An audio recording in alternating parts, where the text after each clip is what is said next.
In 1543, the Polish astronomer Copernicus suggested the bizarre notion that the Earth is a round ball that circles the Sun.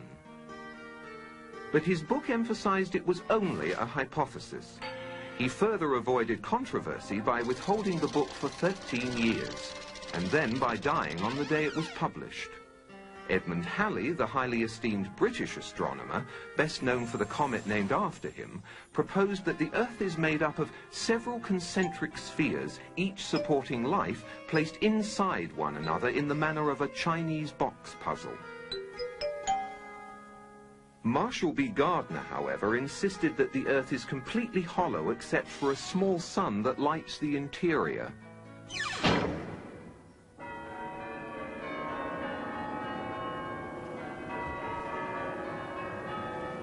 The argument, for all practical purposes, came to an end when the Church of England was established by law during the 16th century. They rejected many laws of the ancient Catholic Church, and to appear forward-thinking, they embraced many radical scientific notions prevalent at the time, including Copernicus' round Earth theory. With this endorsement, the theory found its way into the schools, which were then largely controlled by the Church. It has remained there to this day, and many children have accepted it without question. Andrea Barnes was not one of those children. Born into an Ontario farming family in 1898, Andrea was a bright child who spent much of her time learning about the world around her. She was inquisitive and precocious, and much to her teacher's dismay, she fervently believed the global Earth concept was nonsensical and easily refuted. Many scientists agree with her and are amassing evidence to carry on her work. Part of its rotundity is that as ships sail out to sea, the tops of their masts are visible longer than the hull. Dr. Samuel Robotham wrote, "Another thing is certain, that from within the equator the North Pole star and the constellations Ursa Major, Ursa Minor, and many others can be seen from every meridian simultaneously, whereas in the south, from the equator, neither the so-called South Pole star nor the remarkable constellation of the Southern Cross can be seen simultaneously from every meridian, showing that all the constellations of the south, supposed pole star included, sweep over a great southern arc and across the meridian from their rise in the evening to their setting in the morning. But if the Earth is a globe, Sigma Octantis, the South Pole star, and the Southern Cross, a southern circumpolar constellation, they would all be visible at the same time from every longitude on the same latitude, as is the case with the Northern Pole star and the northern circumpolar constellations. Such, however, is not the case. Some heliocentrists have even tried to suggest that the pole star's gradual declination overhead as an observer travels southwards is proof of a globular Earth. Far from it. The declination of the pole star or any other object is simply a result of the law of perspective. The law of perspective dictates that the angle and height at which an object is seen diminishes the farther one recedes from the object, until at a certain point the line of sight and the seemingly uprising surface of the Earth converges to a vanishing point, i.e. the horizon line, beyond which the object is invisible. Thomas Winship wrote, "If we select a flat street a mile long containing a row of lamps, it will be noticed that from where we stand the lamps gradually decline to the ground, the last one being apparently quite on the ground. Take the lamp at the end of the street and walk away from it 100 yards, and it will appear to be much nearer to the ground than it was when we were close to it. Keep on walking away from it, and it will appear to be gradually depressed until it is last seen on the ground and then disappears. Now, according to the astronomers, the whole mile was only depressed about 8 inches from one end to the other, so that this 8 inches could not account for the enormous depression of the light as we recede from it. This proves that the depression of the pole star can and does take place in relation to a flat surface, simply because we increase our distance from it, the same as from the street lamp. In other words, the farther away we get from any object above us, as a star for example, the more it is depressed. And if we go far enough, it will sink, or appear to sink, to the horizon and then disappear. The writer has tried the street lamp many times with the same result."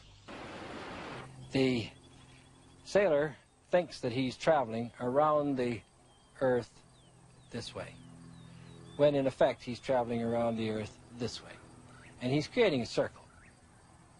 He's moving in a continuous direction around. He goes through the various parts of the circle, and he comes back where he started from. Just going around this way. Does running round your neighborhood prove that the neighborhood is round? By the time Andrea was in her teens, her brother Andy had already decided to go into the transportation business, and many of her friends had turned to nursing as a vocation. But Andrea devoted her time to exploring the world around her and to questioning. She was vehemently opposed to the use of globes in schools and formed a group to protest what she referred to as a load of old codswallop. They demonstrated in a manner they felt symbolic. But Andrea soon realized the only way people would listen was if she made a trip to the edge and brought back proof. And so, on her 16th birthday, she set off across the snowy deserts of Antarctica with little more than a borrowed pair of skis. However, like Marcella some 300 years earlier, she was unprepared for the harsh conditions and was soon forced to turn back. She tried to raise money for a larger expedition, but her cause was overshadowed by the outbreak of World War I, and it became more important to worry about maintaining one's stake in the world than arguing over its shape.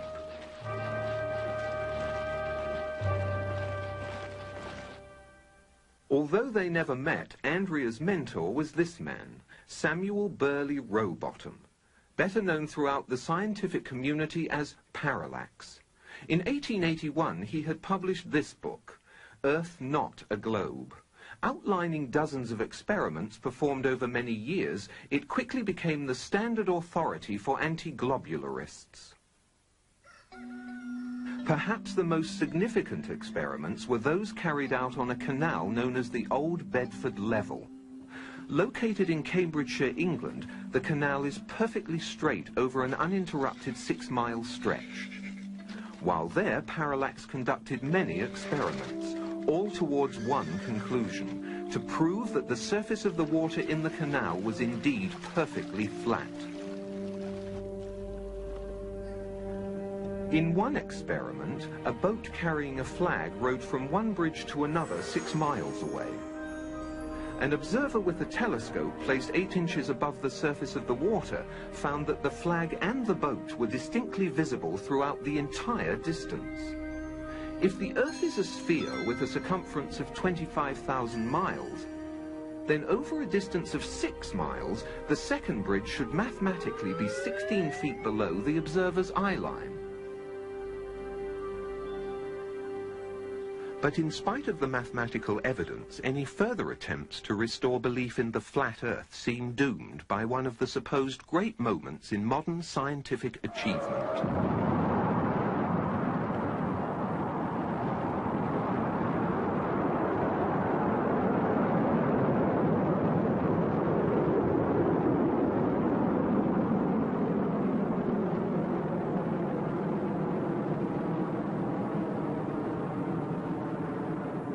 At last, after thousands of years of uncertainty, man was able to get far enough away from the Earth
Through time-lapse photography, the velocity of these clouds has been dramatically increased. While they were actually drifting over the mountains at approximately 27 miles per hour, they now have the appearance of moving at well over 100, 4 times their normal speed. If the clouds were stationary and the Earth was revolving underneath them, this is how it would appear if the Earth was spinning at 100 miles per hour. Yet we're told that the Earth is spinning at 10 times that speed. Consider this. Those who maintain that the Earth is a globe that spins suggest that people standing at the equator are being whirled around at approximately 1,000 miles an hour. They further maintain that the Earth is spinning around the Sun at a speed of 67,000 miles per hour, and that our Sun is supposedly racing around the center of our galaxy at some 600,000 miles per hour. And yet, you and I both know that on many days it's possible to stand outside without a single hair being messed up by the breeze. You put your hand outside a window of a car which is going even at 80 kilometers per hour, a terrific wind goes blasting by and pushes your hand back. Imagine putting your hand outside the window of a car that's going 1,600 kilometers per hour. You just take your hand right off. With a sphere of 4,000 miles radius being spun round once every 24 hours, a little bit of calculations will show that that person there is being spun round at about 1,000 miles an hour and it doesn't know it. I mean, this is obvious nonsense. You go on a merry-go-round and it goes, I doubt, more than 10 miles an hour and you get off all dizzy. You mean to tell me that people can be spun round at approximately 1,000 miles an hour and not know it? Why, if this is so, this whole room that we're in is supposedly being spun round at something of approximately that order of speed, and we don't know it. There's all kinds of evidence for the phenomenon of what's called continental drift. This means that the continents are able to move as if they're floating on a fluid. Now, if the Earth is spherical, if it's spinning, anybody knows that if this is spinning very, very, very fast like that, that the continents should all be located at the equator, because centrifugal force would move the continents from the poles to the middle. One of the real big problems that maybe is a little bit easier to understand, sound doesn't travel nearly that fast. So, for example, if you're at the equator and you wanted to shout to warn somebody, it's quite possible they could never hear you, because if you're shouting, say the Earth was spinning in this direction, and you're shouting in that direction, the sound could never catch up to the person who's, of course, being carried away by the Earth.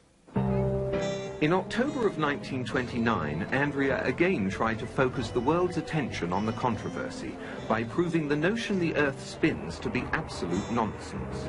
It was reasoned that if a dirigible was to go aloft in England and hold itself perfectly static, then by the accepted theory the Earth should rotate underneath it and New York should come into view some 4 or 5 hours later. In fact, England was never lost from view. The dirigible eventually ran low on fuel and had to land. Andrea insisted she had made her point. But New York wasn't paying attention that day. The stock market crash monopolized the headlines then and for some time to come. Andrea had again been upstaged.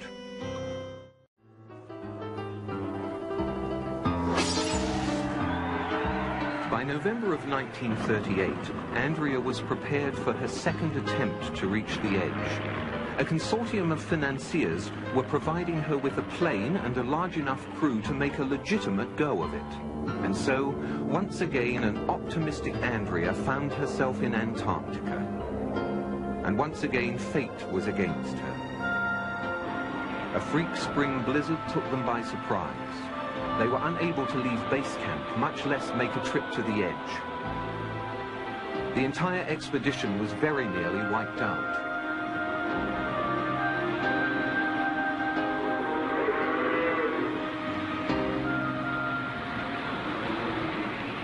That was the last attempt Andrea made until 23 years later, when she set off alone by snowmobile in 1961. Until recently, that was the end of the story.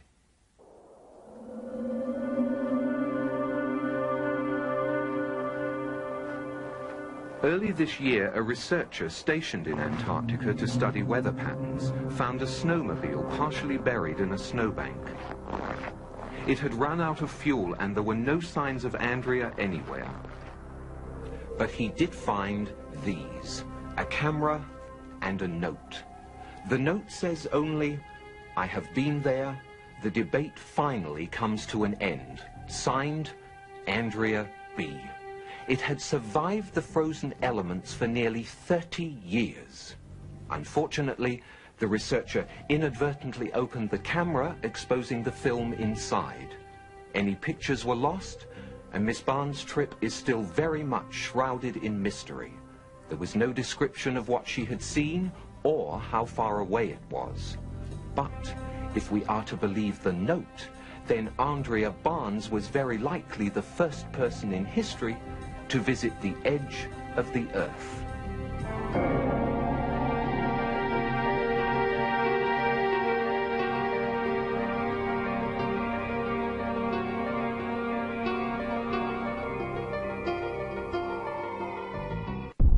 They are terrified for the secret to get out. They have been using climate change. They have been using Big Bang, evolution. We are special. We have been created in an enclosed system. All of their lies all lead back. Follow all the conspiracies, follow all the lies of the elite, the media, the scientism, religion of today. Not wanting to debate, saying that things are fact. Indeed, we understand they are not. Why would they hide it? Could it be true? The Earth is not what you've been told? Didn't we all spin that globe in kindergarten? Grade 1? From an early age we were taught, we were indoctrinated into the world system. The lies continue. We need to address these. Understand that this world you call home is not what you've been led to believe. Created us in an enclosed system. There's no danger of climate change. There's no danger of global warming. All these things are made up to enslave the population, to create carbon tax. Wake up. It's time to understand the flat earth truth.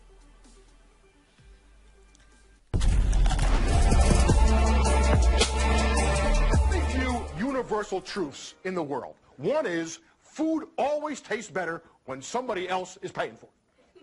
Universal truth. The other is that everybody in this room was taught the story of how Columbus went before Queen Isabella of Spain and he was going to prove to her that the world was round. Do you know what Queen Isabella of Spain, pretty smart woman I gotta believe, would have said to Christopher Columbus if he laid this line on her? She would look to him and go, Cristoforo, Aristotle figured out the world was round 2,000 years ago. This is 1492, the year they invented the globe.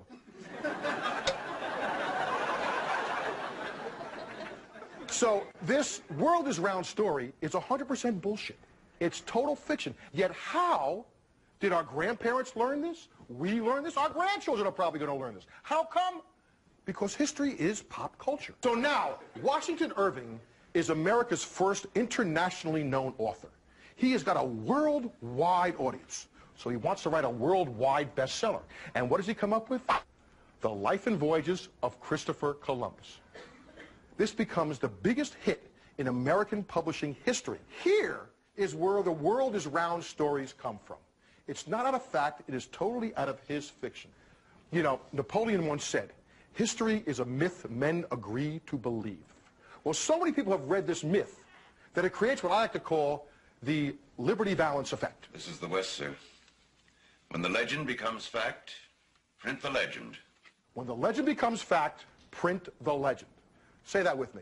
When the legend becomes fact, print the legend. This is what's happened with Washington Irving and Columbus. He has created the Columbus legend. The legend has become fact, and we print the legend. When the legend becomes fact, Print the legend. This world is round story is 100% bullshit.